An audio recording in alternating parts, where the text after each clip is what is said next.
오늘 수요예배 나오신 사랑하는 성도님들의 삶과 가정 위에 주님의 평강이 함께 하시기를 간절히 축원합니다. 많은 사람들과 관계를 맺기가 참 편리한 사회입니다. 통신기술의 발전, 인터넷 이런 것들이 연결이 쉬워지면서 지구 반대편의 사람과도 친구가 될 수 있고 서로의 일상을 실시간으로 들여다볼 수 있습니다. 그러나 아이러니하게도 현대인들이 느끼는 영적, 정서적 고독과 외로움은 그 어느 때보다 깊어만 가지요. 그래서 2018년에 영국에는 고독부라는 부서가 만들어졌습니다. 고독부. 그래서 그 부서의 장이 장관이에요, 장관.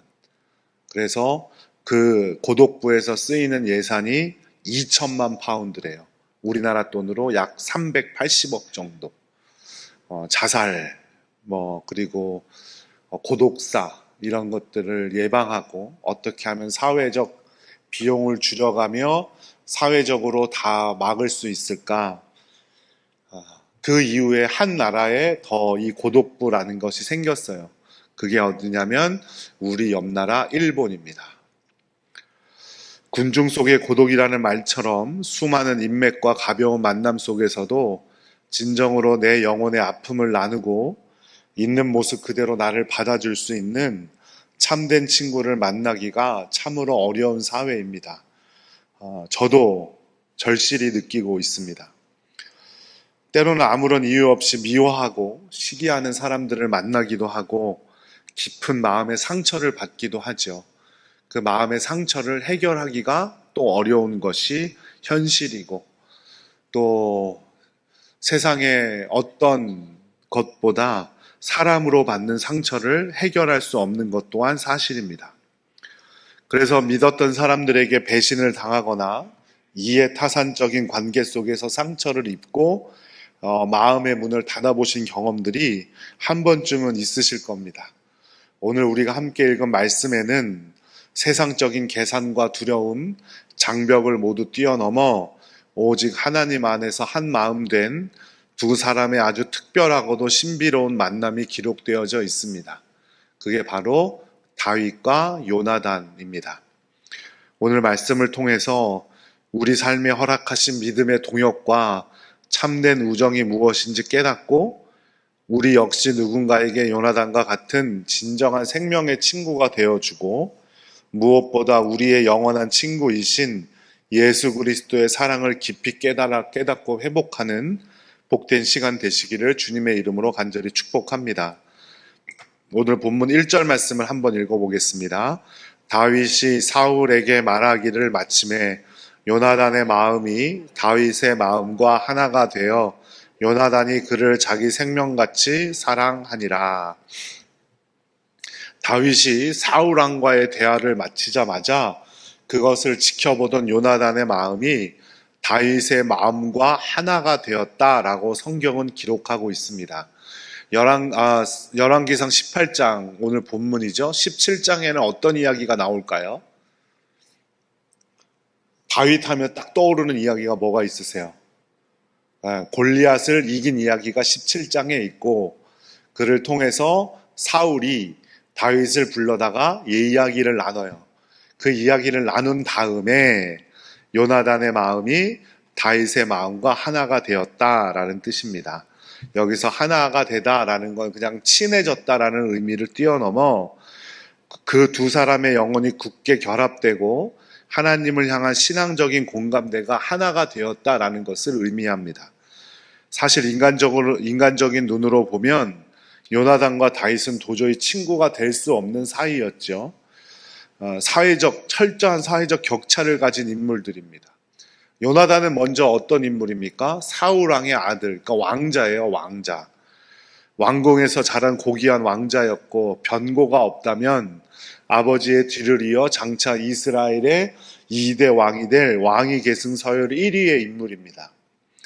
가문, 신문, 경제력, 학식, 군사적 지위, 세상의 모든 기득권을 다 가지고 태어난 인물이 바로 요나단이었습니다.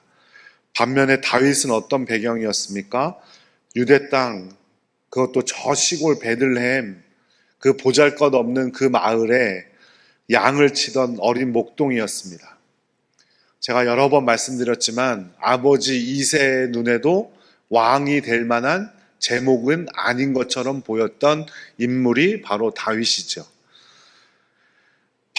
비록 사무엘 선지자를 통해 기름 부음을 받긴 했지만 아무런 배경 없는 소년에 지나지 않았습니다. 세상은 언제나 끼리끼리 만나는 것을 상식으로 여기죠. 수준이 맞아야 대화가 통하고 신분이 비슷해야 어울릴 수 있다고 말합니다. 심지어 학교에서조차 그 사는 집에 따라 이 친구 만나고 저 친구는 만나지 말고 하는 것이 요즘 세상입니다.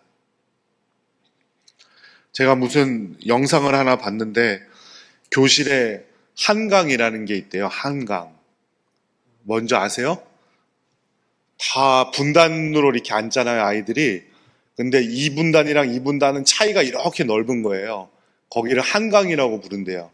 그래서 이쪽에 앉는 애들은 임대 아파트 사는 애들이고 이쪽에 있는 애들은 분양 아파트 사는 애들이래요. 근데 엄마들이 그걸 원해서 그렇게 앉았다는 거예요. 그래서 그거를 바로잡는 선생님의 이야기. 없을 것 같죠? 진짜 있는 이야기예요. 있습니다. 이런 이야기들이. 그냥 드라마니까 나오는 이야기가 아니에요. 왕자와 목동과의 만남, 당시의 신문제 사회에서는 상상할 수 없는 파격적 일이었습니다. 아무리 다윗이 바로 직전에 골리앗을 쓰러뜨리는 그런 민족적인 영웅이 되었다고 할지라도 이 두 사람의 마음이 하나가 될 수 있는 일은 결코 없는 그런 신분적 차이였습니다. 그런데 이들은 하나가 되었대요. 왜냐하면 이들 둘 역시 하나님 중심의 신앙이 있었기 때문입니다. 다윗은 골리앗을 쓰러뜨리면서 어떻게 말했습니까? 오직 만군의 여호와 하나님의 이름으로 내가 나아간다. 이렇게 나아갔죠. 물맷돌 하나로 이스라엘을 조롱하던 거인 장수 골리앗을 쓰러뜨린 믿음의 영웅이었습니다. 그리고 요나단 역시 이렇게 고백했던 사람이에요. 여호와의 구원은 사람의 많고 적음에 달리지 아니하였다 라고 선포하며 블레셋 군대를 홀로 대적하여 승리를 거두었던 믿음의 소유자였습니다. 이런 하나님을 향한 일치된 신앙, 여호와의 영광을 향한 뜨거운 열정이 두 사람의 영혼을 하나로 묶어버린 겁니다.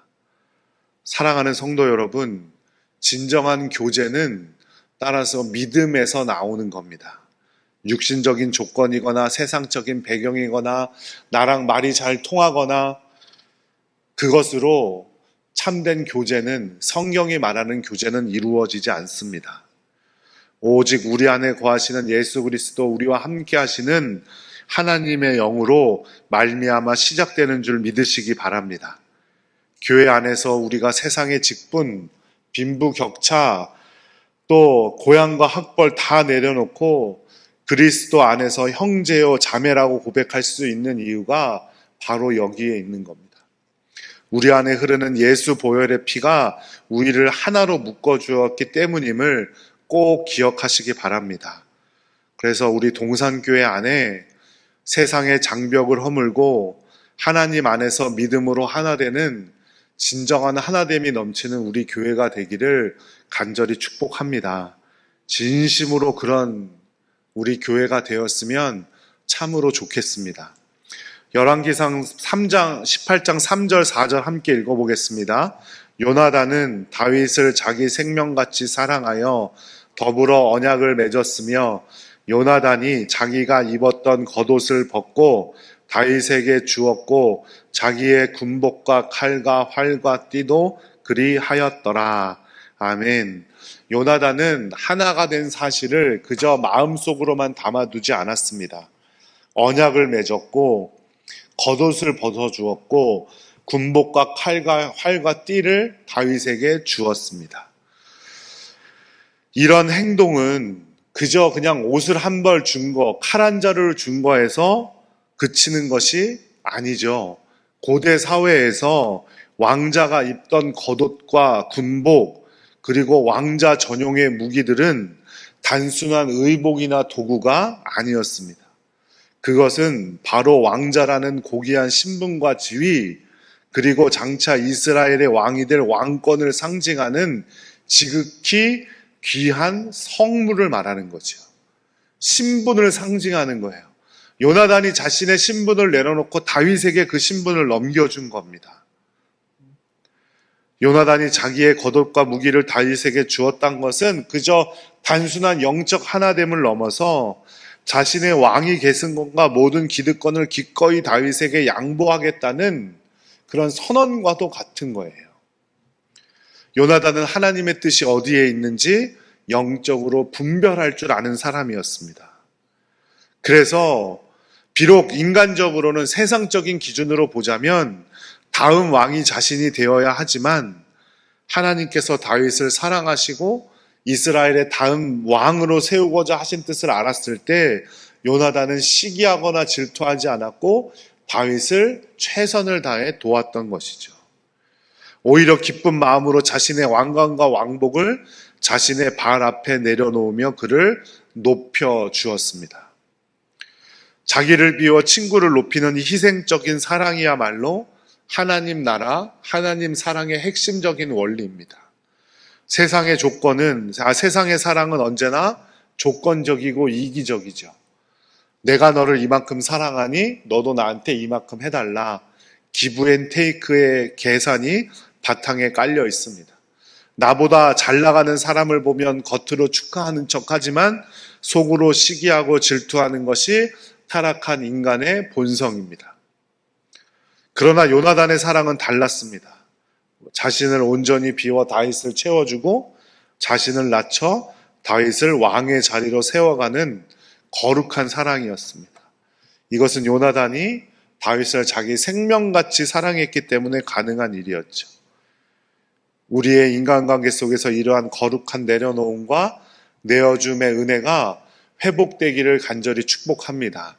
시기하고 질투하고 뒷담화하고 그런 모습들이 아니라 오직 진실한 사랑으로 서로를 섬기고 진심으로 서로를 위해 줄 수 있는 우리 모두 되기를 간절히 축복합니다. 이에 반해서 사울왕의 태도는 어떻습니까? 다윗이 골리앗을 물리치고 돌아왔을 때 이스라엘 백성들이 뭐라고 했어요? 사울이 죽인 자는 천천히요, 다윗이 죽인 자는 만만히로다 라며 다윗을 칭송했을 때 그 마음속에 시기와 질투를 참지를 못했습니다. 불안과 시기심, 분노와 미움이 싹트기 시작했어요.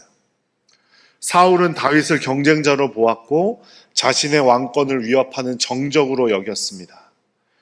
그래서 그날 이후로 사울은 평생 다윗을 죽이기 위해 광적으로 쫓아다니는 불행하고도 비참한 인생을 살게 되었습니다.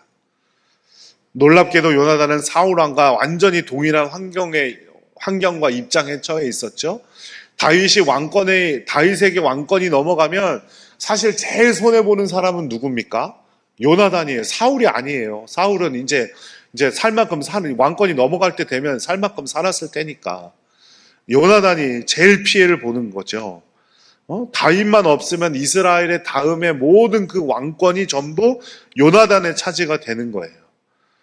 그런데 요나단은 그렇게 하지 않았죠. 사울왕의 입장에서 보면 요나단이 참 바보처럼 여겨졌을지도 몰라요. 멍청하게 여겨졌을지도 모르죠. 다윗과 저렇게 친하게 지내고 한심하다 못해 한심하고 어리석기까지 했을 겁니다. 실제로 사울왕은 요나단에게 이렇게 말하죠. 폐역무도한 계집의 소생아, 내가 다윗을 택한 것이 내 수치와 내 어머니의 부끄러움이 될 줄을 알지 못하느냐. 하지만 요나단은 끝까지 다윗을 아끼고 사랑하였습니다.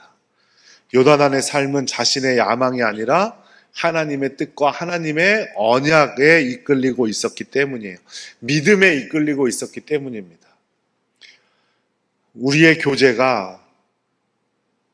우리의 관계가 바로 믿음 위에 서야 하는 이유입니다. 믿음 안에 서지 못하면 우리의 관계는 쉽게 시기와 질투에 빠져버리기 쉽습니다. 하지만 요나단은 끝까지 하나님의 뜻 아래 자신을 내려놓음으로써 평안과 위대한 사랑의 승리를 얻은 줄로 꼭 믿으시기 바랍니다. 시기와 질투는 영혼을 갉아먹고 공동체를 파괴하는 사탄의 도구일 뿐입니다. 반면에 요나단처럼 하나님의 주권을 철저히 인정하고 상대를 진심으로 아끼는 사랑은 나도 살리고 상대도 살리고 교회도 살리는 귀한 성령의 도구됨을 꼭 믿으시기 바랍니다. 요나단이 다윗과 맺은 언약은 말뿐인 언약이 아니었어요. 끝까지 다윗은 사울왕의 살해 위협을 피해 도망다니는 상황 속에서 요나단은 자신의 목숨을 걸고 다윗을 지켜주었죠.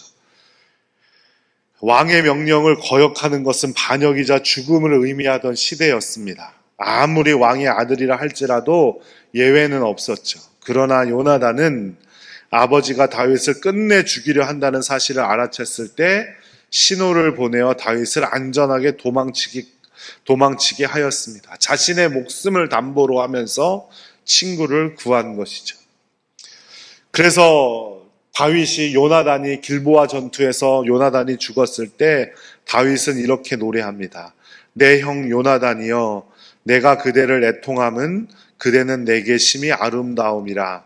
그대가 나를 사랑함이 기이하여 여인의 사랑보다 더하였도다. 다윗은 왕이 된 이후로 요나단과 맺은 언약을 신실하게 기억했습니다. 사울의 가문이 몰락하여 죽임당할 처지에 놓였을 때 다윗은 요나단의 아들인 절름발이 아들 무비보셋을 찾아내어서 그의 할아버지 사울의 모든 밭을 내어주고 평생 왕의 상에서 함께 먹는 파격적인 은혜를 베풀었죠. 좋을 때만 함께 웃고 상황이 나빠지면 모른 척 등 돌리는 그런 세상적인 사랑이 아니라 인생의 가장 어둡고 깊은 터널 속에서도 함께 울어주고 서로의 생명을 지켜주고 자손 대대에 이르기까지 약속을 지켜내는 눈물겹도록 아름다운 심실함이 두 사람의 삶에 녹아져 있는 것입니다. 우리 교회가 성도 간에 그리고 성도와 목회자 간에 이런 끈끈하고 신실한 예수 안에서의 언약적인 관계가 되기를 간절히 기도드립니다. 사랑하는 여러분, 오늘 다윗과 요나단의 이런 관계를 보면서 우리가 꼭 떠올려야 할 분이 있죠. 바로 예수님입니다. 우리를 위해 하늘의 보좌와 모든 영광을 버리시고 이 땅에 낮고 천한 인간의 몸을 입고 오신 우리의 영원한 친구 되시는 예수 그리스도. 요나단이 다윗을 사랑하여 왕자의 겉옷과 칼과 활과 띠와 모든 것을 내어준 것처럼 자신의 생명을 주신 예수님, 그 예수님을 기억할 수 있는 여러분들 되시기를 간절히 바라고, 여러분의 삶이 예수님과 그런 언약적인 관계 속에서 이루어지는 삶이 되시기를 주님의 이름으로 간절히 축복합니다. 요한복음 15장 13절에서 15절 말씀을 함께 읽어보겠습니다. 사람이 친구를 위하여 자기 목숨을 버리면 이보다 더 큰 사랑이 없나니 너희는 내가 명하는 대로 행하면 곧 나의 친구라. 이제부터는 너희를 종이라 하지 아니하리니 종은 주인이 하는 것을 알지 못함이라. 너희를 친구라 하였노니 내가 내 아버지께 들은 것을 다 너희에게 알게 하였음이라. 아멘. 주님은 우리를 종이라 하지 아니하시고 친구라고 하신대요. 우리는 그 크신 예수 그리스도의 사랑 때문에 하나님의 자녀가 되었고 생명의 면류관을 약속받은 존재들인 줄로 꼭 믿으시기 바랍니다. 그러니 교회 안에서 아파하는 영혼들이 있다면 진정한 친구가 되어주고 세상의 모진 풍파 속에 흔들리는 친구가 있다면 그 손을 굳게 잡아주는 요나단과 같은 인물들이 되시기를 주님의 이름으로 간절히 축복합니다. 시기와 질투, 안목을 버리고 서로를 축복하고 응원하며 하나님의 맺어주신 생명의 언약을 지켜나가는 믿음의 공동체를 일구어 나가는 여러분들 되시기를 간절히 기도드립니다. 오늘 밤 하나님께서 우리에게 보내주신 믿음의 가족들을 다시 한번 좀 떠올려 보시기를 바라요. 다윗과 요나단처럼 하나님 보시기에 아름다운 사랑의 동역자로 든든히 서 가기를 주님의 이름으로 간절히 축복합니다.